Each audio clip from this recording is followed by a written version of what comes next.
this is Julia back at it with another video, and today we're gonna talk about textbooks. Previously in my videos I have mentioned that you don't need to buy all the new textbooks. You can borrow them from your friends, or you can get them in the library, or you can get them secondhand. But in this video we're gonna find out if you need them just in general. I keep seeing different posts on the internet and tips that say that you need to read all the textbooks to be successful in college. And I don't think that's true. You don't need to read them all. You don't really need to read them for the most of the classes. First of all, it's impractical. Professors can assign readings from up to 3 textbooks per week. And if you're taking 4 or 5 classes, that's a whole lot of reading. And if you have time to do all of that reading, that's great and go ahead. But a lot of students don't really have time to do that. So what I'm suggesting is that you don't need to read every chapter your professor assigns. What you need to do is learn how to be selective about your reading and also learn how to scan the text effectively. So let's talk about those times when you do need to read the textbook. First of all, when the professor tells you that they will not be teaching from the textbook, but the exam will cover the material or the questions from the textbook. Second, when the material is tricky, lengthy, really difficult, and you need further explanation or clarification on the topic. Then you might also want to read the textbook if you have missed a class or if you have time to prepare for the lectures ahead of time.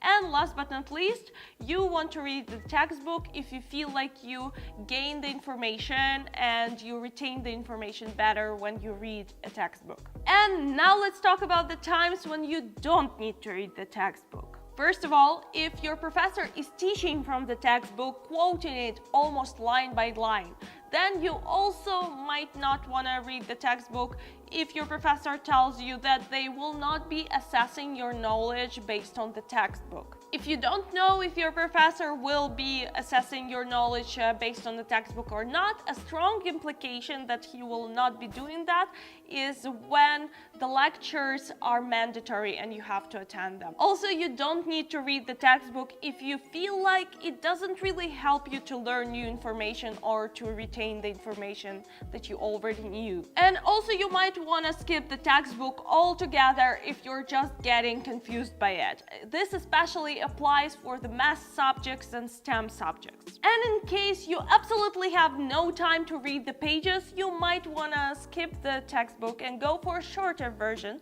of the information that you need. And here's what you can do instead of reading the textbook. First of all, look at the course syllabus and see what material you will be covering in lectures.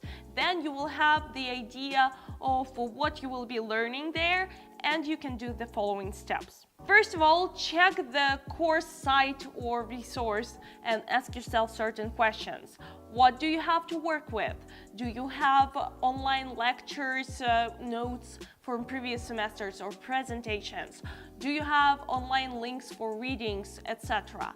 And see if you can gather resources for this course online. If one of the above mentioned options is available, go to the lecture notes or presentation and read those. Usually they are much easier to understand and they have basic information that you have to know to understand the topic.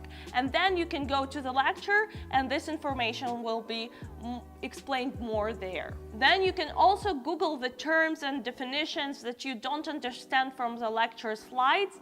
And again, this will give you some basic knowledge and understanding of the topic, and it will help you to not get lost during the class. If there are no external resources or lecture notes available, you can scan the textbook effectively. And now let's talk about scanning effectively. First of all, read the title and the description of the chapter.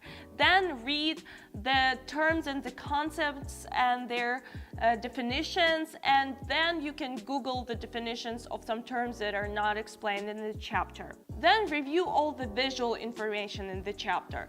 I mean graphs, charts, infographics, all you can find. And then you can go to the examples. Examples can be really helpful, so pay some extra attention to them.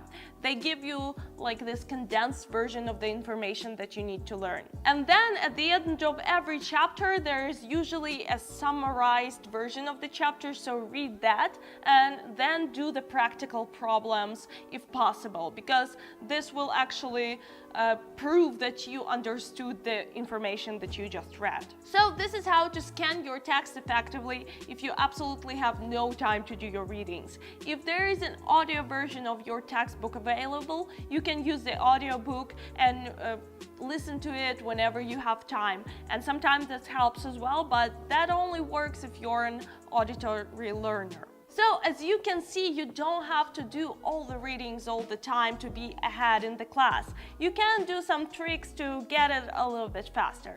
These were all of my tips for today. I hope you found them helpful.